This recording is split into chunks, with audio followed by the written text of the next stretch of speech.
Cześć, byłem wczoraj, to znaczy 28 stycznia 2025 roku u hematologa i chciałem Wam powiedzieć, co u mnie.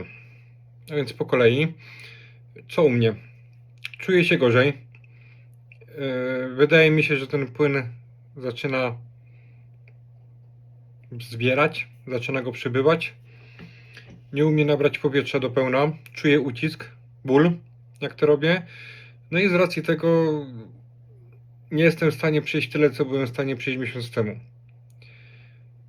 Lekarz twierdzi, że sytuacja jest stabilna, nic się nie zmienia. No chyba wie lepiej. Mi się wydaje, że w końcu lekarz. Wczoraj zasadniczo nie powiedział mi nic nowego. Przejrzał wyniki badania krwi, przejrzał prześwietlenie płuc. No i powiedział mi, że są dwie opcje. Albo nie robimy nic i czekamy aż umrę, albo chemioterapia. To nie wybieram się jeszcze na tamten świat, przynajmniej nie z własnej woli i nie z własnej chęci. A więc powiedziałem, że się decyduję na to, no bo nie ma innej opcji ani alternatywy. Tak przynajmniej twierdzi lekarz. No i powiedział mi, że w przyszłym tygodniu, czyli to już będzie luty, początek lutego, ktoś z chemioterapii się ze mną skontaktuje, no i się zacznie. Pierwsza chemia ma trwać pomiędzy 4 a 8 godzin. Kolejne mają trwać w okolicach 3 godzin. No i będą monitorować, jak ja się będę czuł, jak ja to będę znosił, jakie będą moje reakcje. No jest to chemioterapia czerwona, czyli ta najsilniejsza, więc może być różnie. Kwadratowo i podłużnie. To jest takie polskie powiedzonko. W innych językach nie ma za bardzo sensu. No boję się, tak? No oczywiście, że się boję, że się martwię. No ale jeśli się na to nie zdecyduję, no to będzie źle. A ja tak naprawdę nie chcę, żeby było źle. Mam żonę, mam pasierbicę. Mam całkiem fajną robotę, do której bym chciał wrócić. Więc no, trzeba będzie się przez to jakoś przegryźć. Aczkolwiek szczerze powiedziawszy, ogarniają mnie wątpliwości co do tego, czy ten doktor wie, co robi. Oczywiście on jest lekarzem, więc zakładam i chciałbym wierzyć, że wie. Chciałbym wierzyć i być święcie przekonanym, że nie muszę mieć żadnych wątpliwości. Ale jednak on mi powiedział, że znaleziono markery nowotworowe w płynie, które odciągnięto mi z opłucnej, natomiast w samej biopsji nie znaleziono. Co o tym sądzić? Co o tym myśleć? Nie wiem. Jakbym miał taką jakąś możliwość, to bym się skonsultował jeszcze z jakimś innym lekarzem, nie?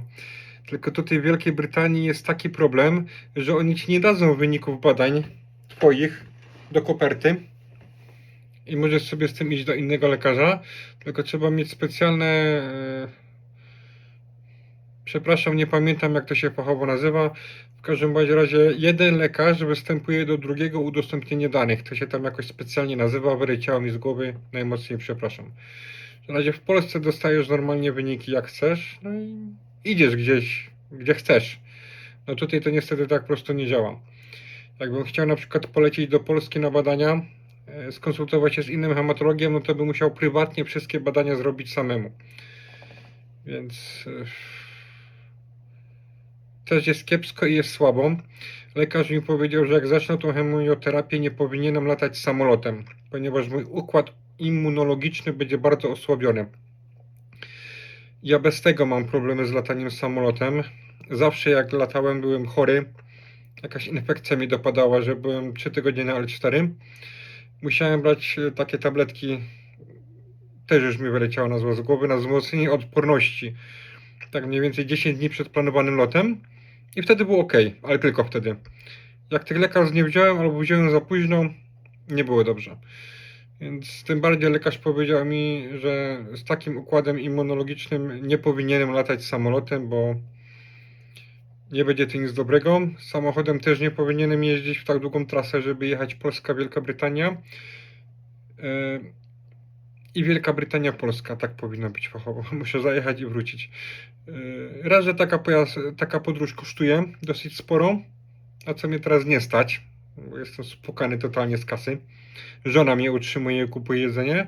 No druga rzecz jest taka, no te badania w Polsce, nawet jeśli bym się jakoś tam wkręcił na fundusz, no to wszystko będzie trwać, tak? No, nie załatwię w tego tydzień czy dwa, a chemioterapię mam je co 3 tygodnie, ewentualnie co miesiąc. Wszystko zależy od tego, jak ja to będę znosił. Ma być pomiędzy 6 a 8 cykli chemioterapii. O tym też zdecyduje lekarz. No i teraz tak. On chyba do końca nie wie, co mi jest. Więc jak on będzie w stanie stwierdzić, czy ja wyzdrowiałem? Albo nie wyzdrowiałem? Wiecie, to nie jest infekcja, tak, że tam ci wyskoczy grzybica i obetną ci kawałek paluszka, czy tam kawałek nóżki, czy czegokolwiek. No, tutaj na szali jest życie ludzkie, tak? Więc kurczę, no słabo to wszystko wygląda. Niespecjalnie mi się to podoba. Niespecjalnie widzę to wszystko w takich fajnych, różowych barwach.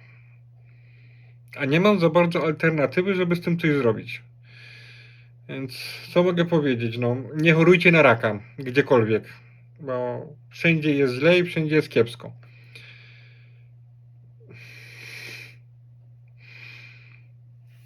Tak to wygląda. W przyszłym odcinku, w przyszłym tygodniu, jak będę kręcił przyszły odcinek, gdy będę miał tą chemioterapię, chciałbym to sobie wszystko nagrać, żeby pokazać wam, jak to wygląda, jak to działa, jak się z tym czuję, bo zapewne wielu innych po mnie również będzie w tego typu sytuacji. I ktoś by może chciał sobie zobaczyć, jakie były moje doświadczenia i przeżycia związane z chemioterapią. Moja żona niestety pracuje, więc nie mam jak to zawieźć. No pojadę tam własnym samochodem. Mam do przejechania w jedną stronę 20 km i lekarz i pielęgniarka mi to odradzali. No ale nie ma specjalnie alternatywy. Mam na szczęście samochód taki w miarę nowoczesny, no ma już 9 lat. Jest to Toyota Prius hybrydowa. I to autko może dużo pomóc w trakcie jazdy. W każdym bądź razie uzgodniłem z lekarzem tak, że jeśli będę się faktycznie bardzo, bardzo źle czuł po tej chemioterapii, no to taksówka, tak, żeby wrócić. Albo na żonę będę czekał do 23. Nie 23. No w okolicach godziny 22. No myślę, że będzie... mam nadzieję, że będzie w miarę. Dobrze. Sorry, że trochę taki zamotany jestem, ale mętlik mam w głowie. Dosyć taki mocny. Więc automatycznie to, co mówię, też mi się trochę plącze. Najmocniej za to przepraszam. No ale tak to jest, no. Nie chorujcie na raka. No to do usłyszenia, myślę, w przyszłym tygodniu, tak? I do zobaczenia. Bądźcie zdrowi przede wszystkim.